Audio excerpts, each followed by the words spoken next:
Hi everyone! Magluluto ako ngayon ng ginisang ampalaya. My own version. So, meron tayo dito ampalaya. Bagoong alamang, bawang, sibuyas. Nilalagyan ko siya ng bell pepper. At meron dito kamatis. So, mag-umpisa na tayong maggisa ngayon. Ito, mainit ang aking kawali. Lalagyan ko na ng cooking oil. Hindi ko ito lalagyan ng itlog. Gusto ko kasi alamang lang ilalagay ko. Yun ang aking sariling version ng paggisa ng una kong ilalagay ang sibuyas.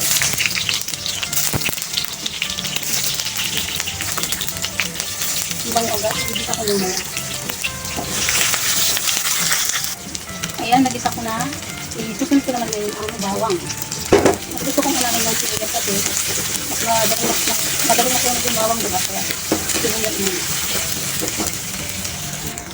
Isusunod ko na ang aking kamatis na kakulay ng aking sandok.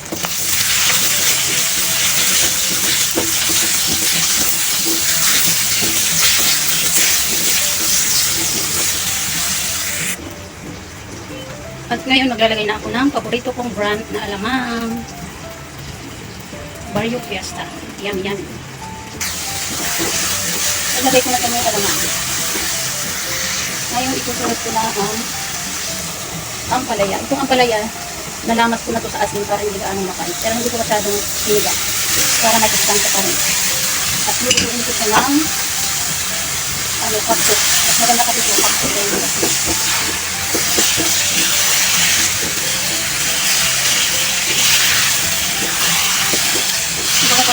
Guys, sa alamang makakapagaling sa alamang. At ngayon, ihahalo ko na ang bell pepper. Nagalag ako dito ng bell pepper kung ngayon. Ang pakulay.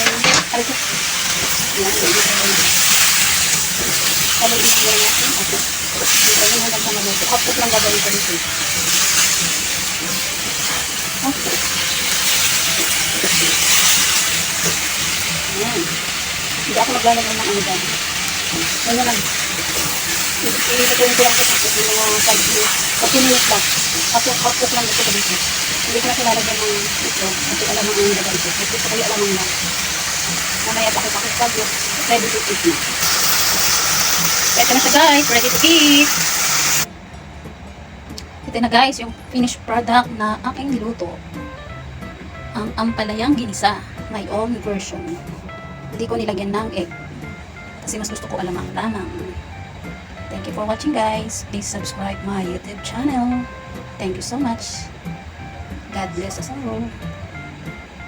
Let's eat guys.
Crispy pa siya.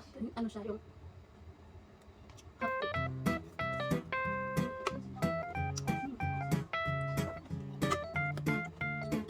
Parang ang tawag.